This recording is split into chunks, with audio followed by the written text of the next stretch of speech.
Assalamu alaikum wa rahmatullahi wa barakatuh. Et si je te disais que toi aussi tu pourrais être en train d'adorer un faux Dieu, sans même t'en rendre compte? Oui, toi. Peut-être que chaque jour tu te prosternes, mais pas devant Allah. Peut-être que tu te prosteras devant tes propres passions, tes envies, tes plaisirs. Et si ce que tu poursuis dans ta vie était en train de te détruire? Dans cette vidéo, je vais te montrer ce que cela signifie réellement. Prendre ses passions pour divinité. Et crois-moi, tu risques de te reconnaître. 1. Comprendre la signification. Quand on parle d'adoration, la plupart des gens pensent immédiatement à la prière, au jeûne, au pèlerinage, ou encore aux zakats. Des actes visibles, des rituels codifiés, des obligations précises. C'est vrai, ces piliers sont au cœur de notre religion. Mais réduire l'adoration à ces seuls gestes, c'est passer à côté d'une vérité bien plus vaste, bien plus profonde. L'adoration, dans son essence, c'est l'obéissance, c'est la soumission. C'est ce que tu places au-dessus de tout, ce que tu écoutes en priorité, ce que tu choisis de suivre, parfois sans poser de questions. Et c'est là que le danger se glisse. Car ce que tu suis n'est pas toujours Allah. Parfois, ce que tu suis, c'est toi-même. Allah dit dans le Coran, « As-tu vu celui qui prend sa passion pour sa divinité? Allah l'égare en toute connaissance, scelle son ouïe et son cœur, et place un voile sur sa vue. Qui donc pourrait le guider en dehors d'Allah? Ne réfléchissez-vous donc pas? » Sourate Al-Jathiya, 45-23. C'est une parole puissante. Allah ne parle pas ici de ceux qui adorent des statues ou des idoles physiques. Non. Il parle de ceux qui ont placé leur passion, leur désir, leur propre volonté au-dessus de tout. Qu'est-ce que ça veut dire concrètement? Cela signifie que certains sont prêts à désobéir à Allah si cela leur permet de satisfaire leur envie du moment. Ils savent ce qu'Allah a interdit. Ils savent ce qu'Allah a commandé. Mais malgré cette connaissance, ils choisissent ce que leur passion leur dicte. Ils font de leur désir une loi. Ils en font une référence. Ils le suivent comme d'autres suivent un prophète ou un livre sacré. Prenons un exemple simple. Tu sais qu'une relation illicite est interdite. Tu le sais très bien. Mais tu te dis, je ne peux pas résister. C'est plus fort que moi. Je préfère suivre ce que je ressens. À ce moment précis, qui as-tu mis au-dessus? Qui as-tu obéi? Allah ou ton propre désir? C'est exactement ce que ce verset dénonce. Quand tu obéis à ta passion en désobéissant à Allah, ta passion devient ta divinité fonctionnelle, même si tu ne la formules jamais comme ça. Beaucoup se disent « Mais moi je prie, je jeûne, je fais la charité, je suis musulman. » Oui, mais dans les choix de la vie quotidienne, qui a le dernier mot? Quand Allah te dit « Ne fais pas ça » et que ta passion te dit « Fais-le », qui écoutes-tu? Quand Allah te dit « Prie » et que ton confort te dit « Pas maintenant », qui écoutes-tu? Quand Allah te dit « Sois pudique » et que la mode te dit « Affiche-toi », qui écoutes-tu? La vraie question, ce n'est pas « Est-ce que je suis musulman ?» C'est « Qui je mets sur le trône de mon cœur? Allah ou mes désirs? » Allah nous prévient que ceux qui prennent leur passion comme Dieu ne sont pas simplement ignorants. Non. Allah dit qu'il les égare en toute connaissance. Cela signifie qu'ils savent. Ils sont conscients. Mais leur cœur a choisi d'obéir ailleurs. Leur ouïe, leur cœur, leur vue sont scellés. Ils ne voient plus la vérité. Ils ne l'entendent plus. Ils ne la ressentent plus. Ils sont prisonniers de ce qu'ils aiment. Et Allah termine le verset par une question puissante. Qui donc pourra les guider en dehors d'Allah? Ne réfléchissez-vous donc pas? Qui pourra nous sauver si Allah décide de nous laisser dans cet état? Qui pourra nous arracher à nos propres passions si ce n'est lui? Ce verset n'est pas un simple constat, c'est un miroir. Un miroir pour nous pousser à vérifier, est-ce qu'il y a des domaines dans ma vie où mes passions passent avant Allah? Parce qu'au fond, ce n'est pas simplement une histoire des gens d'autrefois ou de ceux qui n'ont pas de foi. C'est une histoire qui peut être la tienne. une histoire qui peut être la mienne. 2. Les formes modernes d'adoration des passions. Tu penses peut-être que prendre sa passion pour la divinité, c'est une chose rare. Tu crois que c'est réservé à quelques personnes perdues, mais non. C'est partout autour de nous. C'est dans nos habitudes. C'est dans nos téléphones. C'est dans nos choix de tous les jours. C'est ce que nous vivons. Maintenant, ici, en 2025. L'adoration des passions a juste changé de visage. Aujourd'hui, elle s'habille en modernité, en liberté, en plaisir, en tendance. Mais dans le fond, c'est toujours la même chose. On suit nos désirs, même si cela déplaît à Allah. Premier. Les réseaux sociaux, l'idole des temps modernes. Aujourd'hui, les réseaux sociaux sont devenus un dieu pour beaucoup. On se lève avec, on se couche avec, on vit pour eux. Tu penses que tu crèves innocemment, mais parfois tu es devenu esclave sans le savoir. Tu veux plaire aux gens, être validé, être vu. Tu choisis ta tenue pour la caméra, pas pour Allah. Tu modifies ta voix, tes gestes, tes paroles. Pas pour plaire au Créateur, mais pour plaire à la création. Pour certains, la vraie prière, c'est TikTok. Le vrai jeûne, c'est attendre la prochaine notification. La vraie prosternation, c'est devant les likes. Le Coran, on l'ouvre quelques minutes. Instagram question marque, on l'ouvre des heures.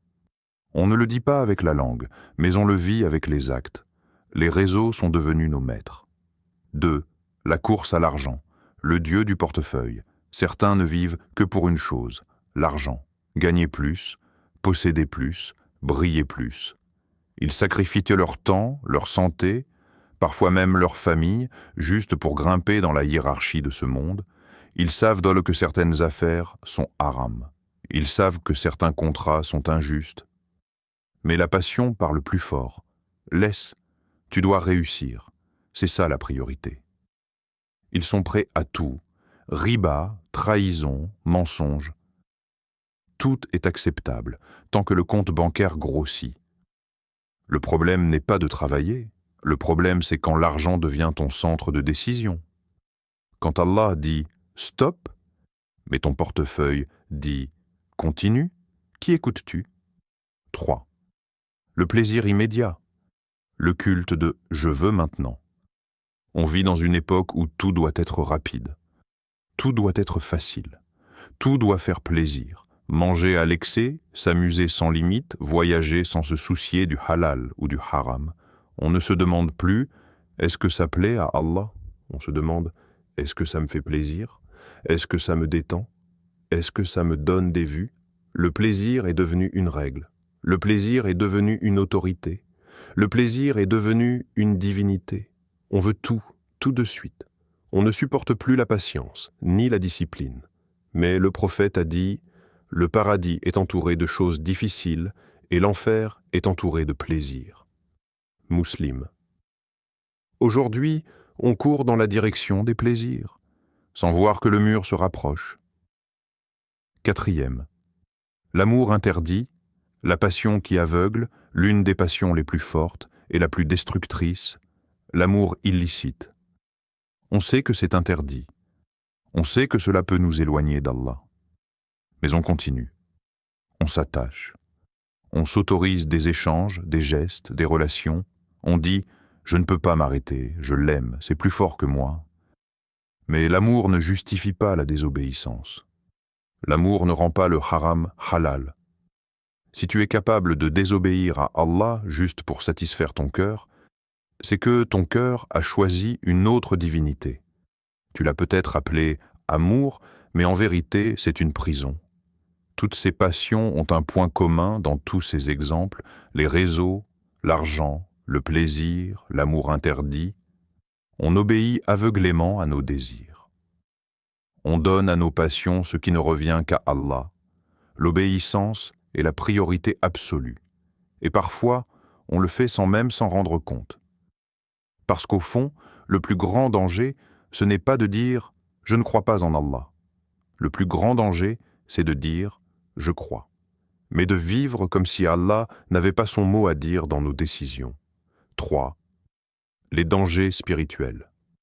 Tu crois peut-être que suivre tes passions, c'est juste une faiblesse passagère. Tu crois que ça va s'arranger plus tard, que ce n'est pas si grave.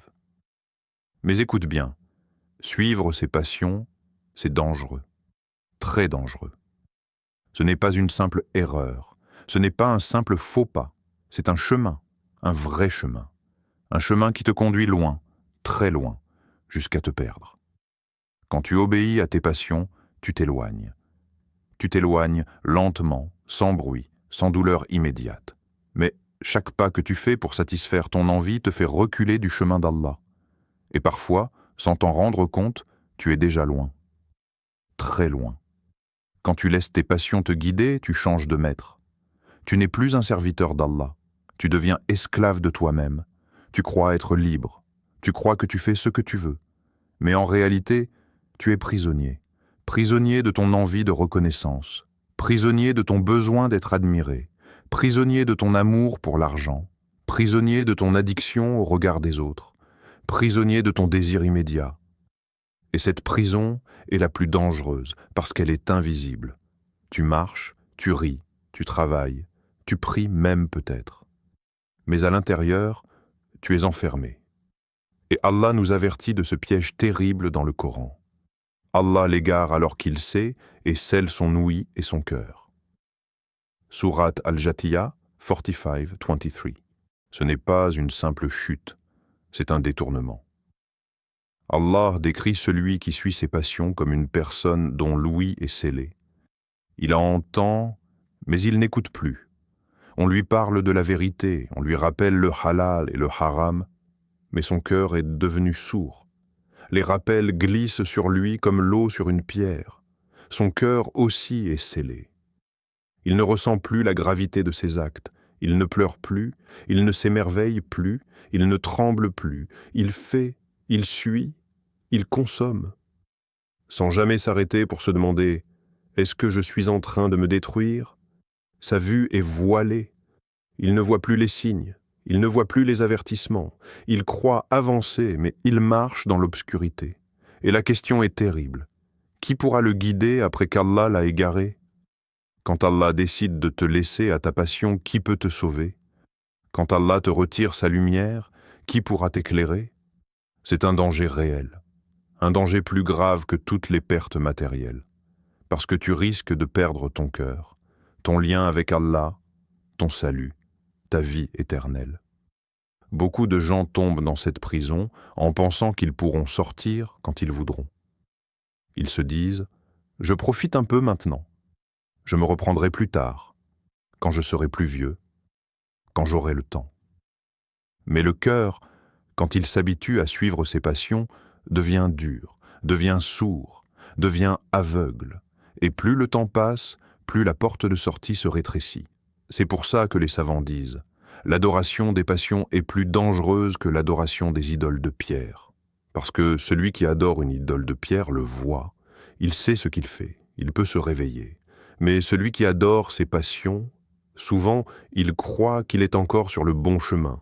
C'est une illusion puissante, croire qu'on est croyant, alors qu'on suit ce qui nous plaît et non ce qu'Allah a ordonné. C'est ça le vrai piège. Tu penses être libre, mais tu es prisonnier. Tu crois être en sécurité, mais tu es en danger. Tu crois encore pouvoir faire marche arrière, mais peut-être que ton cœur est déjà verrouillé. 4. Comment se libérer? Tu te reconnais peut-être. Tu te dis peut-être, oui, je suis attaché à mes passions. Oui, j'ai donné trop de place à mes désirs. Mais je fais comment pour sortir de là? Bonne nouvelle, tu peux t'en libérer. Maintenant. Tu n'es pas condamné à rester prisonnier. Tu n'es pas obligé de continuer à obéir aveuglément à tes envies, mais il faut une vraie démarche, une vraie décision, une vraie volonté. Voici comment tu peux te libérer, étape par étape. Premier, reconnaître son erreur. L'étape la plus difficile, tout commence ici, pas avec des discours compliqués, pas avec des grands projets, pas avec des promesses lointaines. Ça commence avec une chose simple, l'honnêteté. Regarde-toi en face. Pose-toi les bonnes questions. Dans quel domaine est-ce que je désobéis à Allah pour satisfaire mes passions? Qu'est-ce que je place au-dessus d'Allah dans mes décisions quotidiennes? Qu'est-ce que je suis incapable de laisser pour lui? Tu ne pourras pas te libérer d'une passion que tu refuses d'identifier. Beaucoup de gens restent prisonniers simplement parce qu'ils refusent de dire « j'ai un problème ».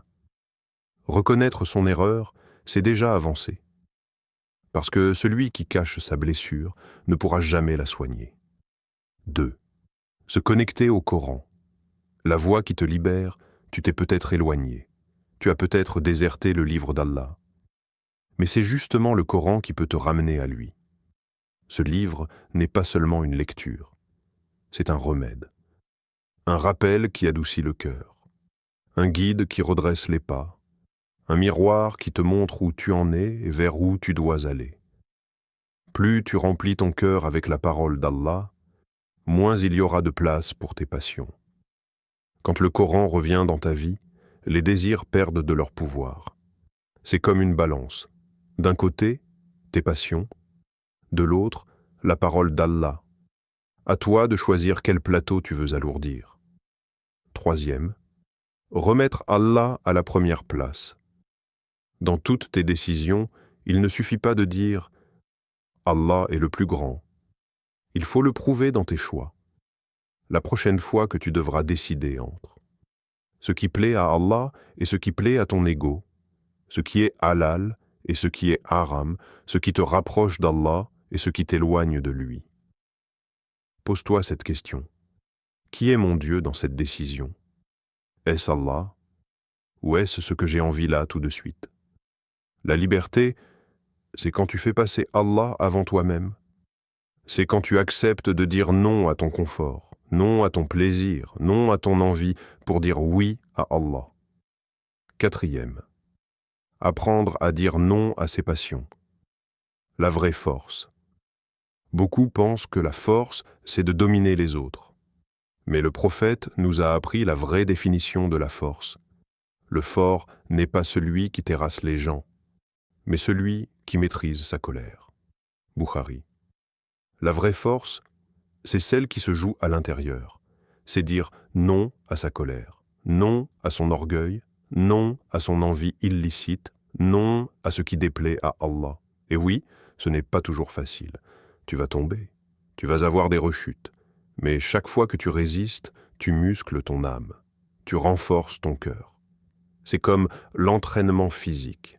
La première séance est douloureuse, mais plus tu pratiques, plus tu deviens solide. Chaque victoire contre une passion te rapproche d'Allah. Chaque petite résistance construit ta vraie liberté. Parce que la liberté, ce n'est pas faire ce qu'on veut. La vraie liberté, c'est être capable de dire non à ce qui te détruit. 5.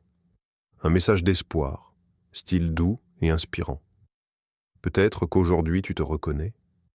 Peut-être qu'au fond de toi, tu ressens une douleur, une petite voix qui te dit « J'ai trop suivi mes passions, j'ai trop écouté mes envies, j'ai trop désobéi. » Peut-être que tu te dis « C'est trop tard, je suis allé trop loin, mon cœur est sûrement déjà scellé. » Mais écoute-moi bien, il n'est jamais trop tard pour revenir, jamais.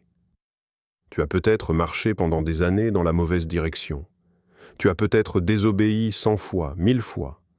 Mais Allah ne t'a jamais fermé la porte, pas une seule fois. La porte d'Allah est toujours ouverte. Tu as peut-être abandonné Allah, mais lui ne t'a pas abandonné.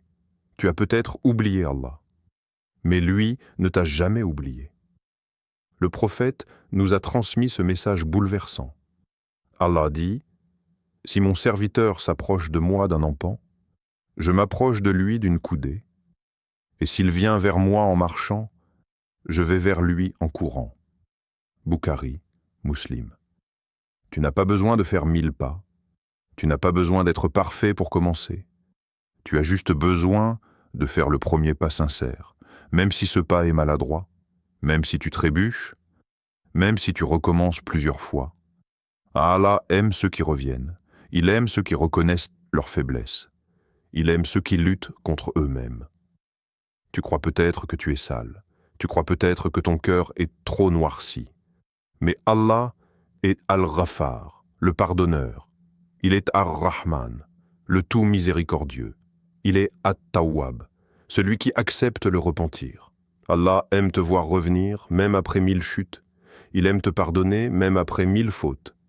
Il aime te purifier, même après 1000 impuretés. Tu n'es pas prisonnier de ton passé. Tu n'es pas prisonnier de tes erreurs. Tu es libre de revenir vers lui, à chaque instant, maintenant. Parfois, on croit que suivre ses passions, c'est la liberté.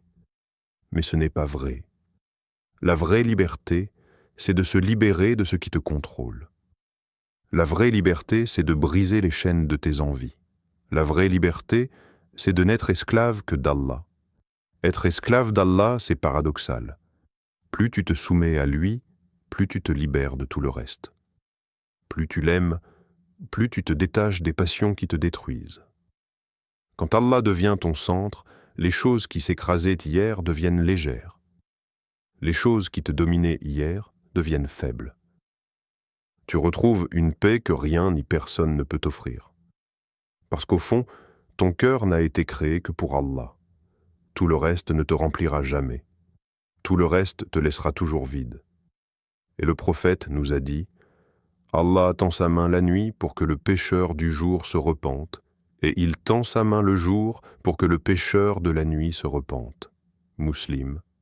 Allah t'attend. Oui, toi, avec toutes tes faiblesses, avec tous tes manques, avec tous tes retards. Tu n'as pas besoin d'être parfait pour revenir, tu as juste besoin d'être sincère. Commence aujourd'hui, même avec un tout petit pas, même avec une petite invocation, même avec un repentir discret dans le silence de la nuit. Allah te voit, Allah l'entend, Allah t'attend. Alors maintenant, pose-toi la vraie question. Qui commande ton cœur? Allah. Ou tes passions? Dis-le-moi dans les commentaires, partage ton combat, inspire les autres.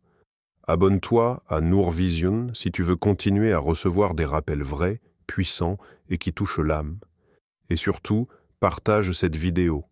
Peut-être que grâce à toi, un cœur s'éveillera. Qu'Allah nous libère de nos passions et nous accorde sa guidance. Amin.